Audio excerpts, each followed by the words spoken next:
성종 9년 겨울 한양 전옥서 안쪽 좁은 마당에 수레 하나가 멈춰 섭니다.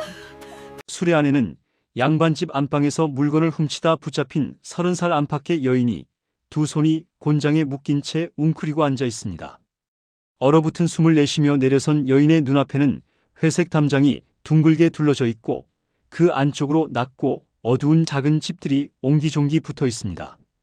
남자 죄수들이 갇힌 남옥이 아니라 오로지 여인들만 모여 있는 곳. 사람들은 이곳을 여자 감옥, 여수옥이라고 불렀습니다. 잠시 뒤 간수의 손이 등을 떠밀고 여인은 한 걸음 또 한 걸음 그 문 안으로 들어갑니다. 오늘 우리가 따라가 볼 이야기는 바로 이곳 조선시대 여자 감옥, 여수옥에서 진짜 있었던 일들에 대한 이야기입니다. 본격적으로 들어가기 전에 이 이야기를 위해 성종실록과 세종실록, 경국대전과 대명률 관련 기록, 전옥서와 감옥 제도를 다룬 연구들을 직접 확인했습니다. 구독과 좋아요는 이런 정확한 역사 이야기를 계속 만드는 힘이 됩니다. 감사합니다. 이제 시간은 성종보다 조금 앞선 세종시대로 거슬러 올라갑니다. 조선 초 감옥은 지금처럼 형기를 다 채우는 곳이 아니라 재판을 기다리는 사람들을 잠시 가두어 두는 곳에 가까웠습니다. 죄가 확정되기 전까지 사람을 붙잡아 두고 형을 집행하기 전까지 도망가지 못하게 지키는 역할이었습니다. 하지만 현실의 감옥은 너무 좁고 너무 습하고 너무 어두웠습니다. 겨울에는 살을 애는 찬바람이, 여름에는 숨막히는 더위와 악취가 사람들을 짓눌렀습니다. 남자와 여자를 제대로 구분하지 못하고 한 대에 몰아넣는 일도 적지 않았고 병이 돌면 감옥 전체로 퍼지기 일쑤였습니다. 세종은 이런 상황을 그냥 두지 않았습니다. 그래서 감옥 제도를 손보며 감옥을 어떻게 지을지 구체적인 설계도를 만들어 각 도에 내려보냅니다. 그 설계도에는 시원한 양옥, 따뜻한 온옥을 나누고 남자와 여자를 나누어 가두는 남옥과 여옥, 죄의 무게에 따라 경옥과 중옥을 구별하는 방법이 그려져 있었습니다. 한양 같은 큰 도성에서는 이러한 원칙에 따라 전옥서 안에 여러 옥사를 나누어 두었고 여성 죄수들을 모아두는 여옥, 곧 여수옥이 자리 잡게 되었습니다. 종이에 그려진 감옥은 나름대로 사람을 배려한 공간이었습니다. 그러나 종이 위에 감옥과 실제 사람을 가두는 감옥 사이에는 늘 간격이 있었습니다. 감옥을 넓히라는 왕명은 거듭 내려갔지만 옥사를 고치는 일에 기꺼이 돈을 쓰는 지방 수령은 많지 않았습니다. 백성들도 죄인들이 사는 곳에 왜 새 건물을 짓느냐고 못마땅해 했습니다. 결국 세종이 설계한 모습은 한양과 몇몇 큰 고을을 제외하면 온전히 구현되기 어려웠습니다. 그럼에도 비교적 잘 지켜진 원칙이 하나 있었습니다. 바로 남자 감옥과 여자 감옥을 분리하는 일이었습니다. 지방 관아의 옥사에서도 둥근 담장 안 동쪽에는 남자를 가두는 남옥을, 서쪽에는 여자를 가두는 여옥을 따로 두는 경우가 많았습니다. 담장 안 작은 방 하나에는 남자들의 거친 숨소리가, 다른 방 하나에는 여인들의 낮고 긴 한숨이 가득 찼습니다. 한양 전옥서는 형조와 함께 재판 중인 사람들을 관리하는 관청이었습니다. 아직 죄가 확정되지 않은 사람들, 사형 집행을 기다리는 사람들, 먼 곳으로 유형을 떠나기 전 잠시 머무르는 사람들이 이곳을 거쳐갔습니다. 지금으로 치면 법원 근처 구치소에 가까운 공간이었고 그 안에 남옥과 여옥이 함께 자리하고 있었습니다. 여기에서 여성 죄수들의 몸과 목숨이 머무르는 곳이 여수옥이었습니다. 이 감옥에는 누가 들어왔을까요? 백정이나 장돌뱅이 같은 천민들만이 아니라 양반집 머슴과 아전, 장사꾼, 과부, 처, 심지어 양반 여인까지 신분과 나이에 상관없이 법을 어긴 사람이라면 누구나 이 문턱을 밟을 수 있었습니다. 다만 신분이 높을수록 더 넓은 방, 더 짧은 기간을 누리기 쉬웠고 아무도 돌보지 않는 여인은 같은 죄를 짓고도 더 오래, 더 고단한 옥살이를 해야 하는 경우가 많았습니다. 조선의 형벌은 태장 도유사 5가지 형벌로 이루어진 5형 체제를 기본으로 하고 있었습니다. 매를 맞는 태형과 장형, 노역을 겸한 도형, 먼 곳으로 보내는 유형, 목숨을 끊는 사형까지 죄의 무게에 따라 형벌이 정해졌습니다. 감옥은 이 형벌이 내려지기 전과 형을 당하기 전 사이에 끼어 있는 공간이었습니다. 그러나 그 잠시가 며칠인지 몇 달인지 심하면 몇 해가 될지 누구도 장담하지 못했습니다. 여수옥 안쪽을 한번 떠올려 보겠습니다.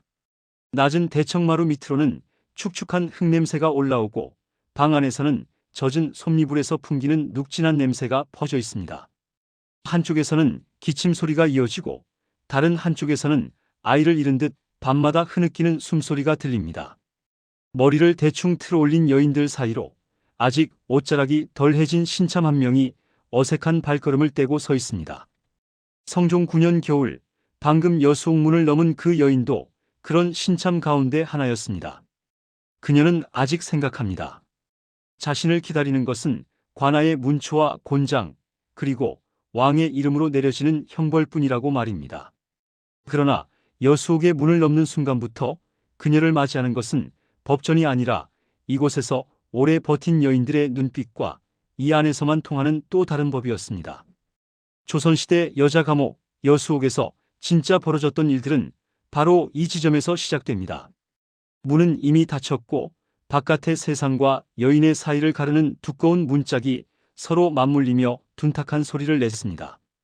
이제 이 안에서 여인의 하루를 움직이는 것은 관청의 옥졸만이 아니라 방 안 가장 오래된 죄수들, 여수옥의 마녀왕이 만든 또 다른 질서였습니다. 성종 9년 겨울 저녁 여수옥의 무거운 문이 닫힌 뒤 방 안에는 묵직한 공기가 내려앉았습니다.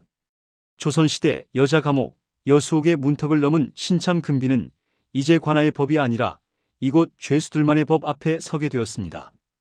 방 안은 대낮에도 어두웠습니다. 창이라 부르기도 민망한 작은 구멍으로만 빛이 새어 들어와 그 빛이 닿는 자리에 먼지가 떠다니는 모습이 겨우 보였습니다.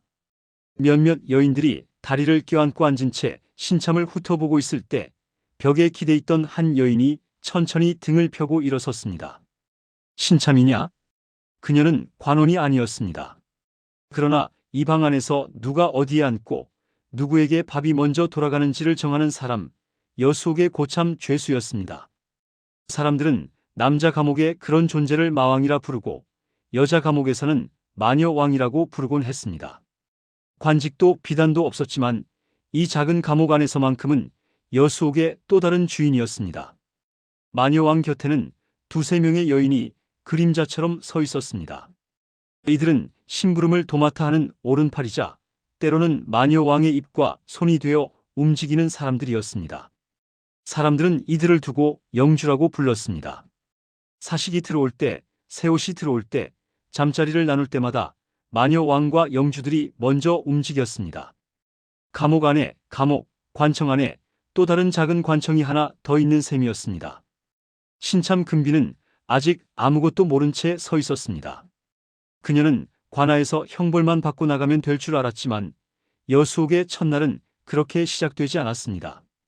이곳에서는 누구나 먼저 신고식을 치러야 했습니다. 첫 번째 신고식은 여수옥 문간에서 시작되었습니다. 사람들은 그것을 유문이라고 불렀습니다. 옥 안으로 들어오는 문턱을 넘기 전에 신참은 먼저 고참들 앞에 서서 이름과 나이, 출신과 죄목을 소리내어 말해야 했습니다. 몇 살이냐? 어디서 왔느냐? 무슨 죄로 끌려왔느냐? 짧은 질문이 몇 마디 오갈 뿐이었지만 그 대답에 따라 앞으로의 옥살이가 달라졌습니다. 금비가 떨리는 목소리로 대답했습니다. 33, 한양 인근입니다. 양반집에서 물건을 훔쳤습니다. 그 말이 끝나자 방 안 여기저기서 킥킥대는 웃음이 터져나왔습니다. 양반집 안방을 드나들다 들어온 년이야. 그 집 상전들은 지금도 2년 생각하겠지. 누군가가 혀를 차며 중얼거렸습니다. 유문이 끝나면 두 번째 신고식이 기다리고 있었습니다. 방 안으로 들어가기 전 마당 한편에서 신참에게 방석을 깔고 무릎을 꿇게 하는 것을 사람들은 지면이라고 불렀습니다. 말 그대로 땅을 밟고 예를 올린다는 뜻이었지만 실상은 그보다 훨씬 거칠었습니다. 고참들은 신참에게 자기 죄를 크게 고백하게 하거나 웃음거리가 될 만한 자세를 취하게 해 골려 먹었습니다. 이 과정에서 가져온 돈이나 작은 소지품이 하나둘 사라지는 일도 적지 않았습니다. 돈이 있으면 지금 내라. 그러면 대충 넘어가 줄 테니. 돈이 없습니다. 금비가 고개를 숙이자 옆에서 누군가 피식 웃었습니다. 그럼 앞으로 몸으로 갚아야지. 여기 들어온 사람은 다들 그렇게 사는 거야. 그 말에는 단순한 협박만이 아니라 앞으로 심부름과 허드렛 일을 도맡게 된다는 암시도 섞여 있었습니다. 지면이 끝나면 세 번째 절차가 이어졌습니다. 방 안에 들어서기 전 마당 한쪽에서 신참의 옷을 벗기고 몸에 다친 데가 있는지 병은 없는지 살펴보는 일을 두고 사람들은 환골이라고 불렀습니다. 가슴께와 팔을 훑어보며 피부에 난 자국을 확인하는 일이었습니다. 겉으로는 함께 살아야 하니 병을 막기 위한 일처럼 보였지만 실제로는 신참을 부끄러움 속에 세워두고 서열을 다시 확인시키는 자리였습니다. 마녀왕과 영주들은 이때도 눈을 떼지 않았습니다. 몸에 상처가 많은 여인을 보면 이녀는 벌써 한참 맞고 왔구나 하고 중얼거렸고, 아직 살이 덜 빠지고 얼굴빛이 남아있는 여인을 보면 사식이 잘 들어오겠다고 눈짓을 주고받았습니다. 여수옥 안에서 사람을 재는 눈금은 죄의 무게가 아니라 앞으로 무엇을 빼앗을 수 있는지의 성종 9년 겨울, 여수옥의 신고식이 끝난 뒤 방 안은 다시 일상의 어두운 공기로 가득 찼습니다. 하지만 조선시대 여자 감옥 여수옥에서 신참을 향한 시선은 거기서 멈추지 않았습니다. 이제부터는 법전에 없는 또 다른 형벌, 얼굴이 곱다는 이유로 시작되는 미모형이 천천히 모습을 드러내려 하고 있었습니다. 여수옥 안에는 여러 사연의 여인들이 뒤섞여 있었습니다. 주인집 장독대에서 쌀을 조금 뜨다가 들킨 하녀, 장터에서 물건을 팔다가 시비 끝에 싸움을 벌인 장사꾼, 아이를 제대로 돌보지 못했다는 이유로 고발당한 노비 술집에서 시비에 휘말린 여인들까지 각자의 길을 따라 여기까지 밀려왔습니다. 그들 가운데에는 한때 양반집 사랑방과 안채를 오가며 살림을 돕던 몸들도 적지 않았습니다. 양반집 첩으로 들었다가 내쳐진 여자, 주인집 식솔들을 위해 밥상을 날라야 했던 과부들. 이들은 평생 남의 집 안방과 사랑채를 오가며 자신보다 더 고운 옷, 더 부드러운 손, 더 넉넉한 밥상을 지켜봐야 했습니다. 그러다 작은 잘못 하나, 작은 욕심 하나로 감옥 문턱을 넘게 되었습니다. 이제 여수옥 안에서 그들은 처음으로 자신보다 약해 보이는 사람을 마주하게 되었습니다. 금비는 그런 시선의 한가운데에 서게 된 여인이었습니다. 한때 양반집 안방을 드나들던 과부라는 사실, 아직 완전히 여위지 않은 얼굴과 눈빛은 방 안 여인들의 마음에 오래 쌓인 감정을 건드렸습니다. 질투와 분노, 부끄러움 같은 감정들이 희미한 웃음으로 뒤섞여 나왔습니다. 어디서부터 훔쳤냐? 주인님 방에 걸린 비단이었겠지. 남정네 눈도 좀 훔쳤을 거야. 고참들은 금비의 죄목을 가지고 장난처럼 말을 던졌지만 말끝은 점점 험해졌습니다. 그 말 속에는 자신을 밀어낸 세상에 대한 원망이 섞여 있었습니다. 조선의 공식 기록에는 미모형이라는 이름의 형벌이 등장하지 않습니다. 그러나 후대 자료와 구전, 감옥 생활을 다룬 기록들을 종합해보면 얼굴이 곱거나 과거의 신분 때문에 더 심한 괴롭힘을 당한 여죄수들이 있었음을 어렵지 않게 떠올릴 수 있습니다. 그저 종이에 적히지 않았을 뿐 사람들 사이에서 자연스럽게 굳어진 또 하나의 관습이었습니다. 그날 저녁 밥이 들어왔습니다. 주먹만 한 밥덩이가 몇 개 담긴 그릇이 방 안으로 들어오자 죄수들의 눈빛이 한꺼번에 쏠렸습니다. 마녀왕은 아무렇지 않게 금비 앞으로 걸어와 밥덩이 하나를 집어들었습니다. 그리고 그 밥에서 조금 떼어내 손가락 끝에 겨우 걸릴 만큼만 남기고는 나머지를 입에 넣었습니다. 오늘 내 몫은 이거다. 마녀왕이 말하자 주변에서 웃음이 터졌습니다. 금비는 그 조각을 두 손으로 받아 조용히 입에 넣었습니다. 배는 고팠지만 반발할 용기는 나지 않았습니다. 그 작은 조각이 이 방 안에서 앞으로 자기 자리를 말해주는 표지처럼 느껴졌기 때문입니다. 잠자리를 정하는 순간에도 미모형은 계속되었습니다. 한겨울 여수옥 안바닥에서는 냉기가 그대로 올라왔습니다. 겹겹이 입을 수 있는 옷과 덮을 수 있는 이불은 늘 모자랐습니다. 마녀왕과 영주들은 가장 안쪽, 바람이 덜 드는 자리를 차지했고 새로 들어온 죄수들은 문간 가까이 바람이 스며드는 곳에 몸을 뉘었습니다. 금비가 몸을 웅크리고 떨고 있는 모습을 본 영주가 마녀왕에게 웃으며 말했습니다. 전현에게 새로 들어온 저 옷 좀 입혀주지요. 마녀왕은 방 한쪽에 걸린 얼마 전다른 죄수가 친정에서 받아온 새 옷을 집어들었다가 이내 다시 걸어 놓았습니다. 이 옷은 아직 때가 덜 묻었다. 먼저 입어야 할 사람이 많다. 그 말에 또 한 번 웃음이 번졌습니다. 밥과 옷, 잠자리뿐만이 아니었습니다. 어느 날 밤 마당에서 기와 조각을 줍고 돌아오던 금비를 마녀왕이 불렀습니다. 너 오늘은 물을 키러 와라. 무거운 물동이를 이고 감옥 안을 오르내리는 동안 금비의 어깨는 이내 저려왔습니다. 대신 나가주겠다는 사람은 없었습니다. 그녀를 도와주었다가 마녀왕의 눈밖에 나는 것이 더 두려웠기 때문입니다. 이런 일들은 여수옥 안에서 특별한 사건이 아니었습니다. 얼굴이 두드러져 보이면, 양반집 안방을 드나든 적이 있으면, 혹은 주인집 첩이었던 경력이 있으면 그날 미모형의 표적이 될 뿐이었습니다. 그러나 모든 사람이 그 폭력에 완전히 동조한 것은 아니었습니다. 어느 늙은 죄수는 금비의 밥그릇 앞에 떨어진 밥알 하나를 몰래 밀어주었다가 마녀왕의 눈치를 보고 손을 거두기도 했습니다. 미모형은 여수옥 안에서 누구에게나 언젠가 차례로 돌아갈 수 있는 일이었습니다. 오늘은 금비의 몫이었지만 내일은 또 다른 신참이 들어오면 그 얼굴을 향해 눈길이 쏠릴 것이었습니다. 서열과 폭력 그리고 말하지 못한 동정이 뒤섞인 하루가 여수옥의 겨울밤을 채웠습니다. 긴 밤이 지나고 새벽 종이 울리자 여수옥의 문이 다시 삐걱거리며 열렸습니다. 이번에는 마녀왕이 아니라 옥졸의 목소리가 복도 끝에서 들려왔습니다. 줄 맞춰 서라, 햇볕을 쬐는다. 일광욕과 목욕, 집신을 엮고 집자리를 말리는 위에서 내려온 위생관리의 시간이 시작되려 하고 있었습니다. 금비는 아직 시큰거리는 무릎을 감싸 쥔 채 천천히 일어났습니다. 밤마다 이어지던 미모형의 그림자 위로 이제는 또 다른 이름의 규칙이 하루를 덮어 씌우려 하고 있었습니다. 성종 9년 이른 봄, 한양 전옥서 여수옥 마당에는 겨울 기운이 다 빠져나가지 못한 듯한 찬 공기가 남아 있었습니다. 밤마다 미모형과 서열 싸움이 방 안을 짓눌렀지만 새벽 종이 울리고 문이 열리자 여수옥을 움직이는 또 다른 규칙이 모습을 드러냈습니다. 옥졸의 거친 목소리가 복도 끝에서 울렸습니다. 줄 맞춰 서라, 햇볕을 쬐는다. 여인들이 하나둘 밖으로 걸어 나왔습니다.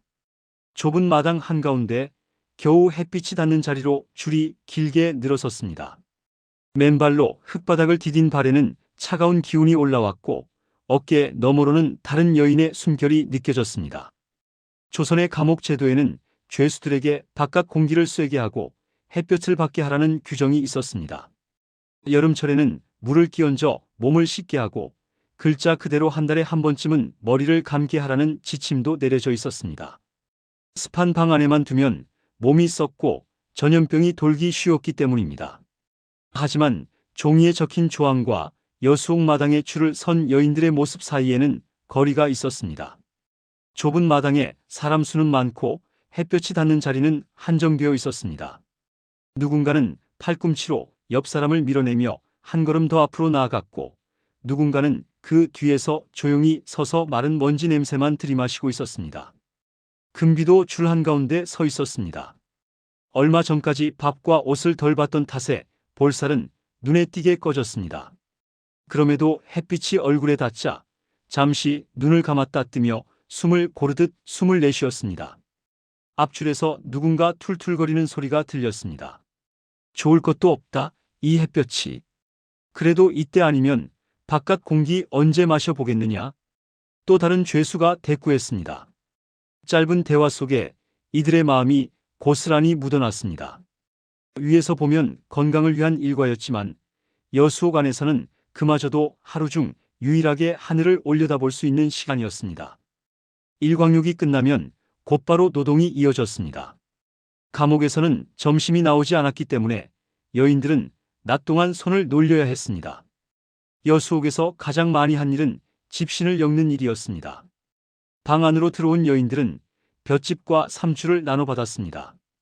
금비의 앞에도 누렇게 마른 볏짚 한 무더기가 놓였습니다. 손재주가 있는지 보자.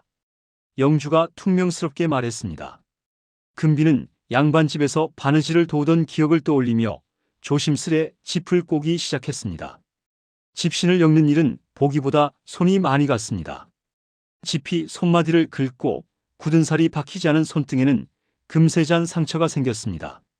하지만 집신 몇 켤레가 밖으로 나가면 그 값으로 낮에 먹을 수 있는 국 한 그릇, 주먹밥 한 덩이가 되었습니다. 집신 하나하나가 모두 자기 배를 채울 밥과 바뀌는 셈이었습니다. 집신을 엮으며 여인들은 조금씩 말을 섞었습니다. 나는 장터에서 신발 팔던 년이었는데 이 안에 와서도 신발을 만드는구나. 나는 글도 몰라 장부에 뭘 적었는지 모르고 도장을 찍었다. 말끝마다 자조와 한숨, 그리고 어떻게든 웃어 넘겨보려는 기색이 섞여 있었습니다. 한쪽에서는 집자리를 털고 말리는 여인들이 보였습니다. 겨울 내내 눅눅해진 집자리는 곰팡이 냄새를 풍겼습니다. 감옥에서는 집자리와 얼음물을 나눠주어 습기를 막으라는 규정이 있었지만 옥졸의 성미와 관아 사정에 따라 제대로 지켜지지 않는 일이 더 많았습니다. 젖은 집자리를 햇볕 아래 펼쳐놓고 여인들은 허리를 펴며 긴 숨을 내쉬었습니다. 뒷간도 문제였습니다. 처음 방면은 돈을 내야 한다는 말이 죄수들 사이에 떠돌았습니다. 돈 있는 죄수에게나 해당되는 이야기였지만 그런 소문은 언제나 먼저 돌았습니다. 어디든 사람 사는 곳이면 작은 거래와 줄서기가 생겨나는 법이었습니다. 날이 저물어갈 무렵 여수옥은 다시 조용해졌습니다. 집신을 엮던 손이 멈추고 사람들은 각자의 자리에 몸을 기댔습니다. 그때 다른 방에서 낮게 신음하는 소리가 들려왔습니다. 아이고 배야. 마녀왕의 목소리였습니다. 낮부터 배를 감싸 쥐고 앉아있던 그녀는 해가 지자 더 이상 통증을 숨기지 못했습니다. 영주가 걱정과 짜증이 뒤섞인 목소리로 말했습니다. 나으리 부르는 게 낫지 않겠습니까? 그러나 다른 죄수가 고개를 저었습니다. 이 시간에 부르면 잠 깨웠다고 욕만 먹고 돌아올 것이다. 밤에 옥조를 불렀다가 오히려 매질을 당했던 경험이 있는 여인이었습니다. 낮에는 위생과 질서를 강조하던 규정도 밤의 통증 앞에서는 제대로 작동하지 않았습니다. 그때 금비가 조심스레 자리에서 일어났습니다. 그녀는 손을 비비며 마녀 왕 쪽으로 다가갔습니다. 제가 손을 조금 따보겠습니다. 방 안 공기가 순간 가라앉았습니다.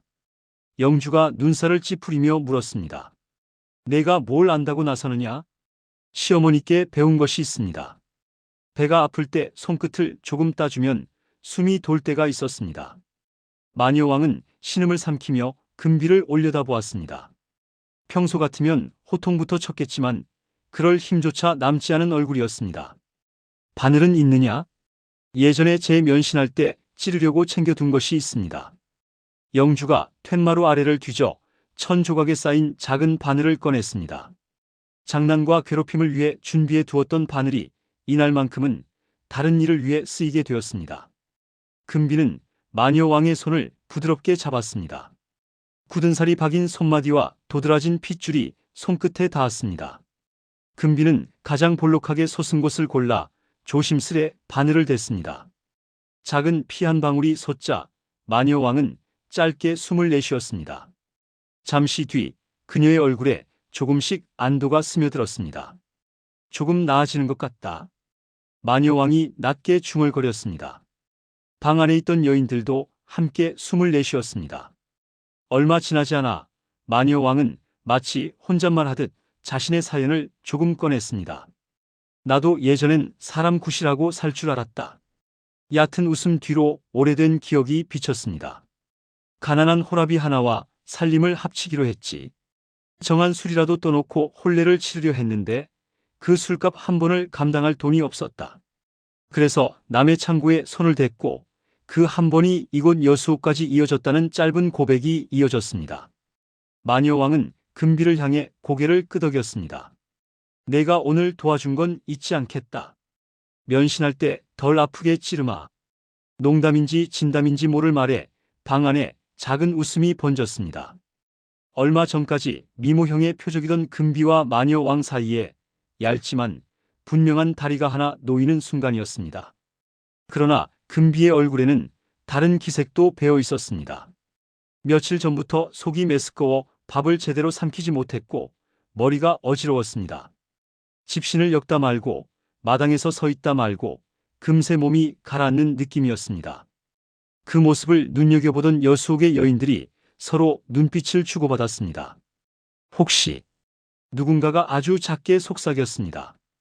여자로서 아파본 경험이 많은 이들은 몸의 변화를 남보다 먼저 알아차립니다.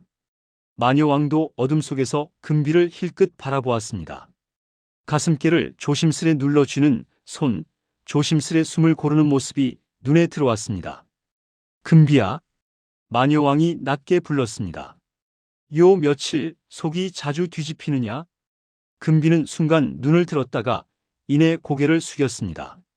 대답 대신 두 손이 배 쪽으로 내려가 포개졌습니다. 여수옥의 긴 밤 공기 속에서 작은 비밀이 움직이기 시작했습니다. 위에서 내려온 위생 규정과 집신을 엮는 노동, 그 사이에 섞여 있던 여인들의 숨소리 속에서 한 사람의 몸 안에서 태동하고 있는 변화가 천천히 드러나려 하고 있었습니다. 1478년 늦가을 한양 의금부 뜰에 여수옥에서 끌려나온 여자 죄수들이 한 줄로 서 있었습니다. 그 줄 맨 앞에는 배를 꼭 끌어안고 서 있는 여인이 있었습니다. 여수옥에서 금비라 불리던 그 사람이었습니다. 며칠 전부터 금비는 이유 모를 구토와 어지러움, 끊어진 월경으로 여수옥 안의 시선을 한몸에 받고 있었습니다. 여인들은 금비의 맥을 짚어보고 배를 살펴보며 조심스레 속삭였습니다. 아이가 있는 것 같다.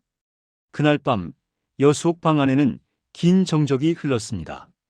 이제 그 사실을 확인하는 자리가 의금부 재판정 앞에서 열리려 하고 있었습니다.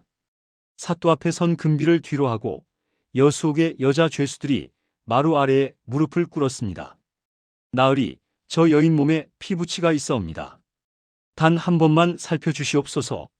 가난한 과부, 도둑질 한 번으로 여수옥에 갇힌 이들의 목소리는 떨렸지만 말끝은 단단했습니다. 조선은 명나라의 형법인 대명률을 받아들여 태장 도유사 5가지 형벌을 운용했습니다. 그러나 임신한 여인에게는 함부로 형을 집행할 수 없다는 조항이 따로 있었습니다. 사형이 내려졌을 때는 아이를 낳고 일정한 기한이 지난 뒤에야 형을 집행하라는 규정이 있었고, 다른 형벌도 태아의 목숨을 해치지 않도록 조심하라는 내용이 여러 차례 되풀이되었습니다. 아이의 목숨을 함께 끊는 일을 피하려는 고려였습니다. 금비의 몸을 살피기 위해 의녀가 불려 나왔습니다. 뒤편 작은 방에서 문이 잠시 닫혔다 열리더니 의녀가 나와 사또에게 고개를 숙였습니다. 소인이 보기엔 분명 인신의 징조가 있어옵니다. 뜰 안이 잠시 술렁이었습니다. 여수옥에서 같이 지내던 여인들은 서로의 손을 더 꼭 쥐었습니다.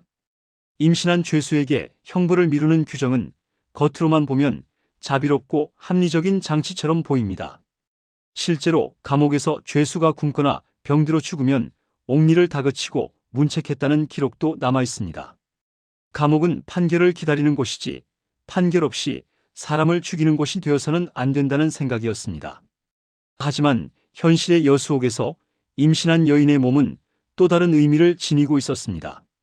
태어나지 않은 아이는 그 여자의 몸만이 아니라 남편과 집안, 마을을 함께 묶어두는 끈이기도 했습니다. 사또는 금비를 내려다보며 천천히 입을 열었습니다. 내 죄는 남의 재물을 훔친 죄요. 간통이나 살인은 아니니 목에 칼이 닿을 일은 없다. 금비의 눈에 잠시 안도의 빛이 비쳤다가 곧 불안이 다시 스며들었습니다. 장형 몇십 대와 도형이 내려지면 배 안의 아이가 온전히 남을지 장담할 수 없었습니다. 그때 마루 아래에서 한 사내가 몸을 앞으로 내밀었습니다. 허름한 두루마기를 걸친 얼굴이 햇볕에 까맣게 그을린 젊은 호랍이었습니다. 나으리, 소인이 저 여인의 정혼한 남편이옵니다. 아이도 제 피부치이니 그 죄를 대신 받아도 조사옵니다. 여수옥에서 처음 그의 이야기를 들었을 때 죄수들은 반신반의했습니다. 가난한 사람들이 감옥에 갇힌 과부와 혼례를 약속하는 일은 드물었기 때문입니다. 조선의 법과 관행에는 유부녀가 죄를 지었을 때 남편이 일정한 경우 아내의 태형이나 장형을 대신 받을 수 있다는 인식이 자리하고 있었습니다. 집안의 노동력과 아이를 기를 어머니를 지키려는 논리였습니다. 다만 간통이나 살인처럼 집안의 질서를 뿌리째 흔드는 죄에는 이런 대리가 허용되지 않는다는 것이 원칙이었습니다. 사또는 잠시 그 사내를 바라보다가 물었습니다. 내가 그 여인의 죄를 모두 뒤집어 쓰겠느냐? 내 몸으로 장을 맞고 도형을 살겠다는 말이냐? 예, 나으리. 금비를 위해서라면 대신 맞고 대신 살겠습니다. 사또는 고개를 끄덕였습니다. 그렇다면 먼저 예를 갖추어 혼례를 올려야겠다. 적법한 남편만이 아내의 형을 대신 받을 수 있으니. 그날 의금부 뜰 한켠에서는 묘한 장면이 펼쳐졌습니다. 죄수와 관원이 지켜보는 가운데 초라한 제상 하나와 물 한 그릇을 앞에 두고 혼례가 치러졌습니다. 금비는 떨리는 손으로 절을 올렸고 사내는 눈시울을 붉힌 채 그 절을 받았습니다. 금비의 마음에는 서로 다른 감정이 뒤섞였습니다.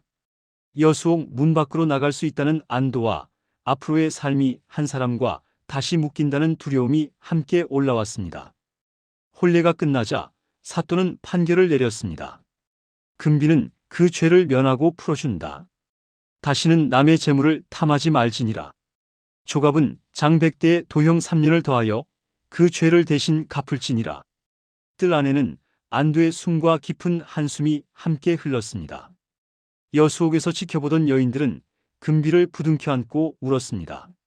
어떤 이는 그래도 살아나가는 사람이 하나 있구나 하고 중얼거렸고, 어떤 이는 나는 대신 맞아줄 남편도 없으니 저런 일은 내게 오지 않겠지라고 마음속으로 선을 그었습니다. 같은 감옥, 같은 겨울이었지만 각자 어깨 위에 얹혀있는 쇠사슬의 모양은 모두 달랐습니다. 금비의 이야기는 여수옥 안에서 잠시 다른 빛을 낸 사건이었습니다. 임신한 죄수에게 형벌을 미루는 규정과 남편이 아내의 형벌을 대신 받는 관행이 겹쳐지면서 한 사람의 삶이 바뀌었습니다. 그 덕에 금비와 뱃속의 아이는 목숨을 건졌지만 그 자리에는 남편의 피와 살이 대신 놓였습니다. 둘은 여수옥의 문턱을 넘었지만 전혀 다른 방향으로 걸음을 옮겨야 했습니다. 형장이 준비되자 조갑은 형틀 위에 엎드려졌습니다. 장수가 소매를 걷어 올리고 장을 쥐자 여수옥에서 온 여인들의 손이 저절로 움켜쥐어졌습니다. 첫 번째 장이 내려치는 소리가 뜰 안에 울렸습니다. 쾅! 금비는 뒤돌아보지 못한 채 눈을 감고 입술을 깨물었습니다. 그 소리가 남편의 등뿐 아니라 자신과 여수옥에 남은 여인들의 등에 함께 내려치는 소리처럼 느껴졌기 때문입니다. 조선의 여자 감옥 여수옥에서는 이렇게 사람과 제도가 서로 얽혀 있었습니다. 임신한 여인의 몸을 지키려는 조항과 그 여인을 늘 누군가의 아내로만 바라보는 시선이 한자리에서 만났습니다. 누군가는 그 틈에서 살아나갔고 누군가는 그 틈에서 끝내 몸을 누일 수밖에 없었습니다. 1478년 늦가을 의금부 형장에 울리던 장소리가 잦아든 뒤 한양 전옥서 여수옥 마당에도 다시 정막이 내려앉았습니다. 금비가 쇠사슬을 풀고 나간 자리에 찬바람만 한번 스쳐 지나갔습니다. 그러나 여수옥 방 안에는 여전히 많은 여인들이 남아 있었습니다. 누군가는 금비의 뒷모습을 보며 그래도 살아나간 사람이 하나 있구나라고 중얼거렸고, 누군가는 나는 대신 맞아줄 사람도 없으니 내 몫은 형틀 위일 것이다라고 혼잣말을 삼켰습니다. 같은 담장 아니지만 각자의 어깨에 걸린 쇠사슬의 무게는 달랐습니다. 조선의 기록 속에서 감옥 이야기는 길지 않습니다. 실록에는 옥사가 비좁으니 넓히라, 죄인이 옥 안에서 굶어 죽었으니 옥리를 다스리라는 짧은 문장들이 드문드문 보일 뿐입니다. 여수옥이라는 이름도 그 안에서 살다 사라진 여인들의 하루도 대개는 몇 글자 안에 묻혀 있습니다. 그 몇 글자 뒤편에는 우리가 따라가 본 것처럼 숨소리와 한숨, 서열과 폭력, 작은 연대와 선택들이 분명히 존재하고 있었습니다. 여수옥은 겉으로 보기에는 국가의 법이 지배하는 곳이었습니다. 왕의 이름으로 내려지는 형벌, 형조와 의금부가 작성한 판결문, 대명률을 옮겨 적은 법전이 그 바탕에 깔려 있었습니다. 하지만 여수옥 문을 넘는 순간 죄수들이 가장 먼저 마주한 것은 마녀 왕과 영주들이 만든 또 다른 질서였습니다. 유문과 지면, 환골과 면신이라는 신고식, 얼굴이 곱다는 이유로 더 고단한 옥살이를 견뎌야 했던 미모형 사식과 옷, 잠자리까지 서열에 따라 나누어 쓰는 삶이 여수옥의 일상이었습니다. 그 속에서 사람들은 자신보다 약해 보이는 이를 향해 분풀이를 쏟아내기도 했고, 때로는 몰래 밥 한 숟갈을 밀어주며 이름 없는 연대를 쌓기도 했습니다. 여수옥은 한 가지 색으로만 칠할 수 있는 곳이 아니었습니다. 지옥과 비슷한 공간이면서도 그 안에서 사람들은 웃고 울며 서로 기대거나 밀어냈습니다. 조선이라는 세상을 좁은 방 안에 통째로 옮겨놓은 작은 축소판에 가까웠습니다. 금비의 이야기는 그 복잡한 세상 속에서 잠시 드러난 한 조각이었습니다. 임신한 죄수에게 형벌을 미루는 조항과 남편이 아내의 형벌을 대신 받을 수 있다는 인식이 겹쳐지면서 한 사람의 앞날이 바뀌었습니다. 그 장면만 떼어보면 희생과 사랑으로 채색된 이야기처럼 보이기도 합니다. 그러나 그 옆에는 남편이 없는 과부, 친정을 잃은 여인, 노비와 기생들이 같은 감옥 안에 서 있었습니다. 그들에게는 대신 맞아줄 사람도 판결을 바꿔줄 이름도 없었습니다.